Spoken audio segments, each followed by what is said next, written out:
এখানে কিন্তু আমরা লেজার কাটিং এ খুবই চমৎকার, এখানে আমরা বলে থাকি পাতা ডিজাইন, দেখুন খুবই চমৎকার, কিন্তু এখানেও পাতা রয়েছে, এখানেও পাতা রয়েছে।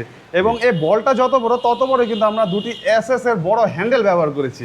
এবং এই যে এটার যে প্লেটটা রয়েছে এটা হচ্ছে 4 মিলি মোটা। হ্যাঁ, ইনশাল্লাহ চোর বা ডাকাত কিন্তু এটা কখনোই ভাঙতে পারবে না ভাইজান। এখানে ব্যবহার করেছি আমরা 1.5 ইঞ্চি বাই 1 ইঞ্চি 12 গেজ মোটা মানের জাপানিজ গ্যালভানাইজ বক্স। জাপানি গ্যালভানাইজিং বক্স দিয়ে এইটা করেছেন। এটা তো 2 পাল্লার গেট। জি ভাই, কোনো পকেট পাল্লা আছে? জি ভাইজান, এখানে রয়েছে একটা পকেট পাল্লা।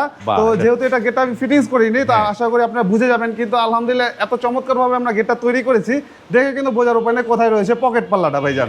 আর দেখুন এখানে আমরা খুবই চমৎকার একটা কিন্তু অটোলক ব্যবহার করেছি। এখানে এক্সট্রা অটোলক ব্যবহার করার জন্য সম্মানিত কাস্টমারকে এক্সট্রা 3,500 টাকা দিতে হয়েছে। যেহেতু টাকার কথা এসে গেলাম, বলে দেই এই গেটটি তৈরি করতে কত টাকা খরচ হবে। দর্শক বন্ধুরা, এই গেটটি তৈরি করতে প্রতি স্কয়ার ফুটে খরচ হবে মাত্র 1200 টাকা। আর আমাদের জি ভাইজান, আর আমাদের অফার তো রয়েছে, সেই অফারটা হচ্ছে ডেলিভারি চার্জ সম্পূর্ণ ফ্রি সারা বাংলাদেশ জুড়ে।